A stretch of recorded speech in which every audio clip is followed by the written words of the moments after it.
I'm going to talk about the importance of work-life balance. So why do people overwork?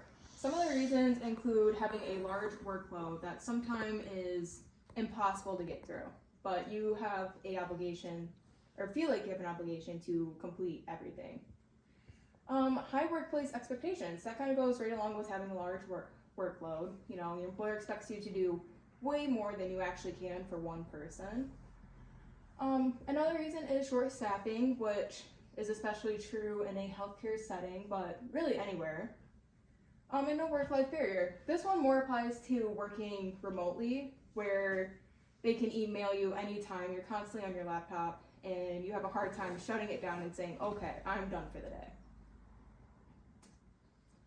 So overworking can cause an increase in high cortisol levels, which actually leads to brain fog and high blood pressure.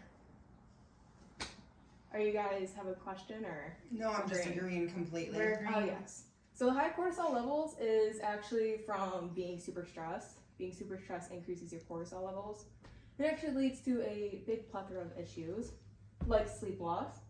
And it can also cause strained relationships because you come home, you're overworked, you're tired, you don't want to do anything.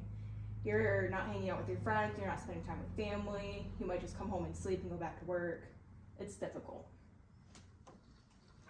So I want to talk about Google's approach to this. Google actually has some great benefits for their employees, including on-site fitness centers, meal plans where they would provide breakfast, lunch, be there late, they'll give you dinner, snacks throughout the day, free drinks. They have a massage program. You can get massages throughout the day if you need them. They have a promote well-being program, which I didn't look too much into that, but you know, promotes your well-being. And they also have a really great mental health support program, which is, from what I read, one of the best compared to other programs or companies. So going on to some facts and stats, 76% of employees have felt burnout at some point. And while I was reading an article that mentioned this, they said that 21% of employees feel burnt out all the time.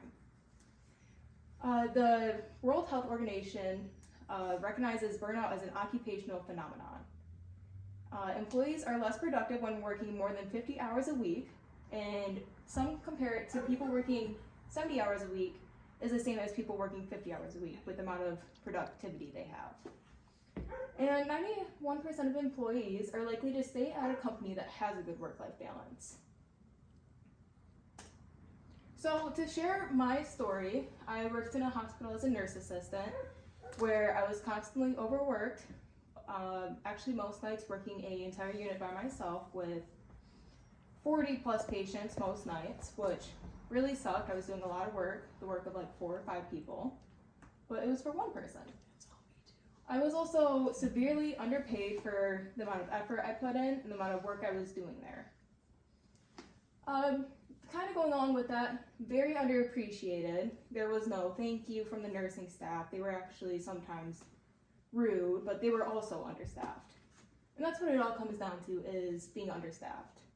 And there was no work-life balance. I would work overnight, and then I'd come home, and I would shower, and I'd go to class until like 2 in the afternoon, come home, sleep, and then most times go back to work.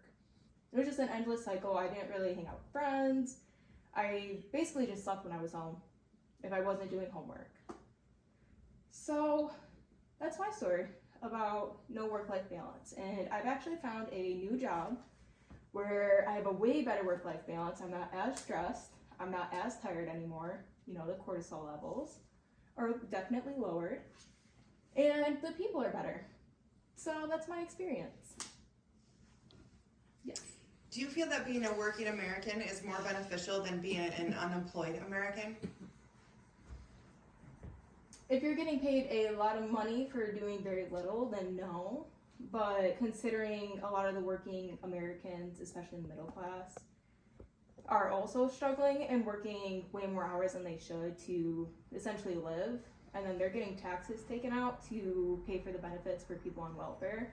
Not that welfare is necessarily terrible in every single circumstance, but there are people who take advantage of the system.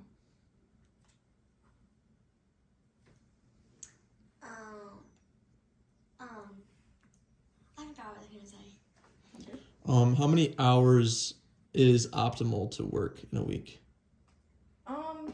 From what I saw, 40 hours is like the average. You know, anything significantly more than that is just not productive. But over in like Europe and stuff, a lot of them only work about 30 hours a week, which would be absolutely amazing to be able to work 30 hours a week instead of 40 and afford to live.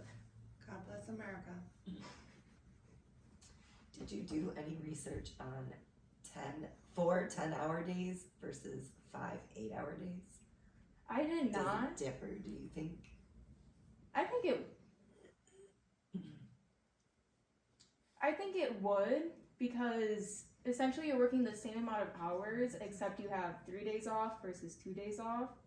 And even though it's the same amount of time, it's only 2 more hours each day, which I know for me, I would view that as like, oh, it's just 2 extra hours, big deal.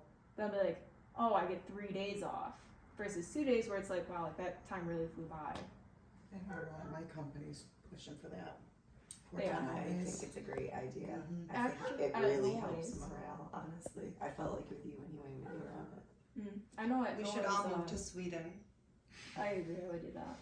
At Noise, the surgical staff is trying to switch to 4 10-hour days instead of, you know, however long days they have. And you 5 days a figure week. you take X amount of time to get ramped up to do your work. And then at the end of the day, you have things that you have to do to stop your work. You'd only have that 4 times rather than 5. You know, Yeah, and that a lot makes of sense. times, if you have stuff at the end of the day to do, you're gonna stay late to finish it anyways.